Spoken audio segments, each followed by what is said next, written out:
Welcome into the Sharp Sports YouTube podcast. My name is Andrew Sharp. We'll be talking everything Denver sports and beyond.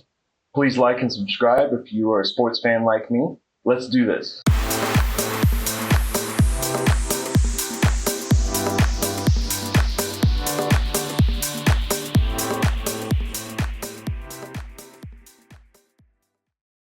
Welcome into the Sharp Sports YouTube podcast. My name is Andrew Sharp, where the Denver Broncos are in full training camp mode with their first preseason game of the season coming up this Saturday against the San Francisco 49ers. Broncos and 49ers had a joint practice today, Thursday, August 7th, at which I was at work, so I have not been able to read up on much of what might have happened at that practice today, but it's good for the Broncos to be playing against someone other than their own teammates, and looking forward to the Broncos kicking off their preseason schedule this Saturday as they play the 49ers.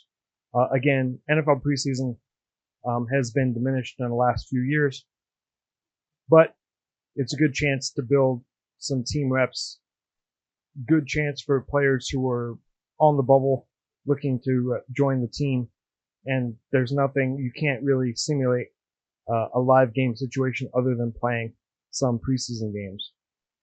Broncos are playing a familiar foe in the 49ers. A lot of Bronco history between the 49ers and the Broncos.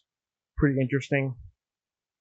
And the fact that Trey Greenlaw and Trufunga, two former Niners, are now on the Broncos. So there's a lot of changing of those players between the two rosters.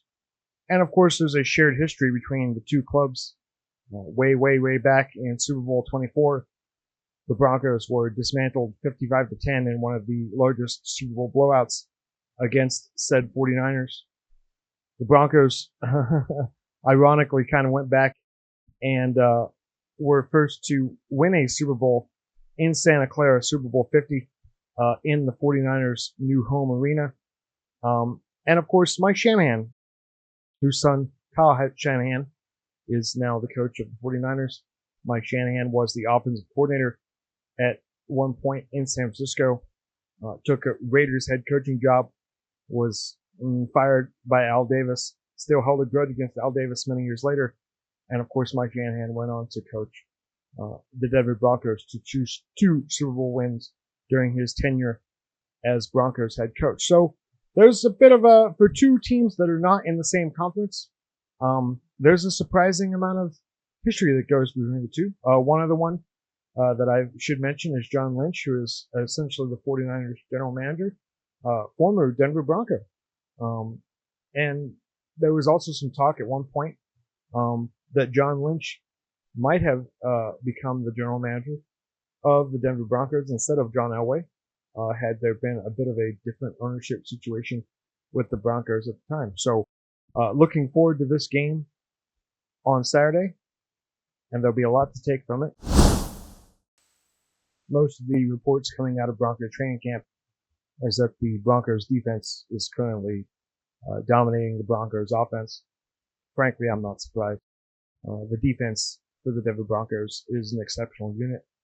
Arguably top 3, could be number 1 this year in the entire NFL. And coming into most training camps, most defenses are ahead of the offense because the offense is usually trying to work on new plays, integrate players, etc., including the Broncos, who are looking to integrate and add R.J. Harvey, a rookie running back, into their play call and system. It's going to take time.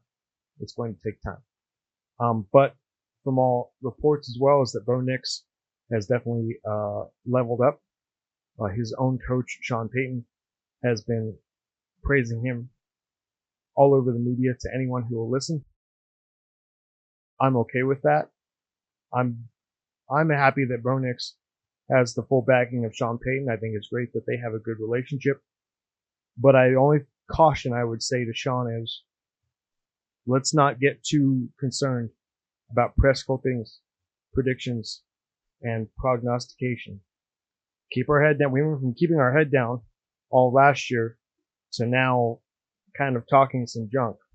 And I'm okay with confidence, but the Broncos are still a very young team, and you don't want to put a target on your back. This league is hard enough already without some of the hype and hyperbole. It's a week-to-week league. It's a week-to-week league. For example, today, it was just released that Rashawn Slater, the excellent left tackle for the Los Angeles Chargers, tore his patella tendon and is out for the year. Devastating blow for the Chargers. The Broncos haven't had any devastating camp injuries yet, and I don't want to jinx them, but it's early yet. Let's just pump the brakes a little bit on some of the hype train. Keep your head down, work hard in training camp, and the rest will take care of itself over time. The Broncos have released recently their unofficial training camp roster depth chart at the moment. Looking through it, no big crazy surprises. With Marvin Mims, Troy Franklin, and Cortland Sutton, Devon Vele being their top wide receivers. No real big surprises on the offensive line.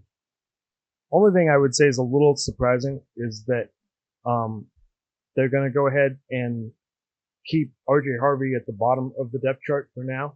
I think that's because he's a rookie. That's fine. Make him earn it.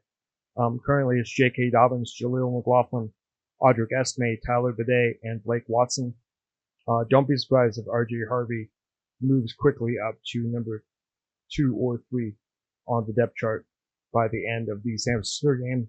Not that that's a huge deal, but they're going to look to play RJ Harvey quite a bit in this preseason and to keep moving him up the depth chart at running back. As far as the defense goes, top guys, Zach Allen, who just signed a huge deal with the Broncos. I'll get into that at some point later down the road. DJ Jones, John Franklin Myers, Jonathan Cooper, Nick Benito, Alex Singleton, your usual suspects. Alex Singleton, very good to have him back. He definitely was missed last year on the Broncos defense, and the Broncos defense still finished, however you want to look at it, about 3rd in the league. But he's an excellent player at inside linebacker, a position where the Broncos have been a little bit weak, hence bringing in Dre Greenlaw from the San Francisco 49ers and Toala Tafunga as a strong safety, replacing PJ Locke, who was a starter for a lot of last year. Still playing with nickel cornerback Jaquan McMillan, Riley Moss, Pat Surtain, all the usual suspects. So no big surprises on defense. I'll be curious to see what happens to some of the later round pick guys, how much playing time they get against the 49ers. But my prediction would be defense plays a series or 2 and then get them off the field. It's still preseason, and really you're using this preseason game as a way to test your rookies, test your lower roster starters, and not starters, depth. And so we'll see. Again, preseason football these days is necessary to test out some of the young guys, but it's harder to get a complete sense of the team, and that'll come over time. I'm not too worried about it. But Broncos are doing well. I'm looking forward to watching this preseason game, and quite frankly, it'll be more fun to react to an actual game played as opposed to prognostication and hype and stories about the Denver Broncos. Once again, my name is Andrew Sharp, Sharp Sports YouTube podcast, and I'll be looking to get back here as soon as the Broncos play the San Francisco 49ers this Saturday, and I'll talk to you then. Thanks a lot.